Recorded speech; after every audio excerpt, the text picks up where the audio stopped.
ഈശോ മിശിഹായ്ക്ക് സ്തുതിയായിരിക്കട്ടെ.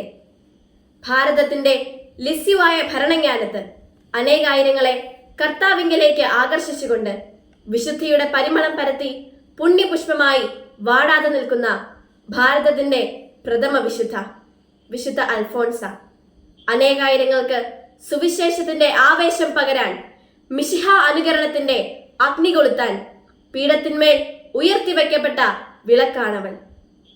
അൽഫോൺസാമയുടെ പരിധിയില്ലാത്ത സ്നേഹവും പരാതിയില്ലാത്ത സഹനവുമാണ് ലോകദൃഷ്ടിയിൽ അധികം ആരും അറിഞ്ഞിട്ടില്ലാത്ത അവളെ ദൈവം വിശുദ്ധിയുടെ സോപാനത്തിലേക്ക് ഉയർത്തിയതിന് പിന്നിലെ രഹസ്യം. സഹനത്തിന്റെ പുത്രിക്ക് സഹനത്തിന്റെ കൊച്ചു കൊച്ചു മുള്ളുകൾ കുഞ്ഞുനാൾ മുതൽ തന്നെ ദൈവം കൊടുത്ത് പരിശീലിപ്പിച്ചിരുന്നു. അൽഫോൺസാമയെ വിശുദ്ധിയിലേക്ക് വളർത്തിയ വലിയ ഒരു വ്യക്തിയുണ്ട്. അത് മറ്റാരുമല്ല, അൽഫോൺസാമയുടെ വല്യമ്മച്ചിയാണ്. കുഞ്ഞന്നക്കുട്ടിയെ മടിയിലിരുത്തി വിശുദ്ധരുടെ കഥകൾ പറഞ്ഞു കൊടുത്ത വല്യമ്മച്ചി. വിശുദ്ധയാകണമെന്നുള്ള അതിയായ ആഗ്രഹം അന്നു മുതലേ അന്നക്കുട്ടിയിലുണ്ടായിരുന്നു. ആഗ്രഹം മാത്രമല്ല, അതിനായി അവൾ കഠിനമായി പരിശ്രമിക്കുകയും ചെയ്തിരുന്നു. ക്ഷമയെന്ന പുണ്യം വളരെ ചെറുപ്രായം മുതൽ തന്നെ അന്നക്കുട്ടി സ്വന്തമാക്കിയിരുന്നു. ഗോതമ്പ് മണി നിലത്തു വീണ് അഴിയുന്നില്ലെങ്കിൽ അത് അതേപടിയിരിക്കുന്നു.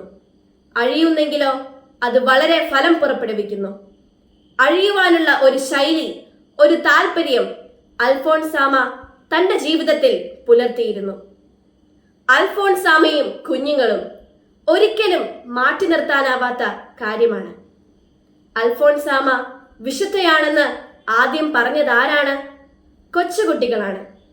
സുഹൃത ജപം ചൊല്ലുന്നവർക്കും പ്രാർത്ഥിക്കുന്നവർക്കും സമ്മാനങ്ങൾ നൽകിക്കൊണ്ട് വിശുദ്ധിയുടെ കൊച്ചു കൊച്ചു നാമ്പുകൾ അൽഫോൺസാമ അവരുടെ ഉള്ളിൽ പാകിക്കൊടുത്തിരുന്നു. ക്രിസ്തുവിന്റെ സ്നേഹത്തിൽ നിന്ന് ആര് നമ്മെ വേർപെടുത്തും? ക്ലേശമോ ദുരിതമോ പീഡനമോ പട്ടിണിയോ നഗ്നതയോ ആപത്തോ വാളോ? പൗലോസ്ലീഹായുടെ ഈ ചോദ്യത്തിന് സ്വന്തം ജീവിതം കൊണ്ട് സാക്ഷ്യം നൽകിയ വിശുദ്ധയാണവൾ. വിശുദ്ധിയും വിനയവുമാകുന്ന താക്കോൽ കൊണ്ട് അൽഫോൺസാമ സ്വർഗത്തിന്റെ ആനവാതിലുകൾ തുറന്നു തന്നു. ആ വാതിലുകൾക്ക് നേരെ നാം ഇനിയും കണ്ണടയ്ക്കരുത്.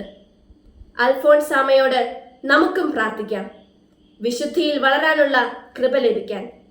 അൽഫോൺസാമയുടെ ജീവിതം നമ്മെ വഴി നടത്തട്ടെ. നന്ദി, നമസ്കാരം.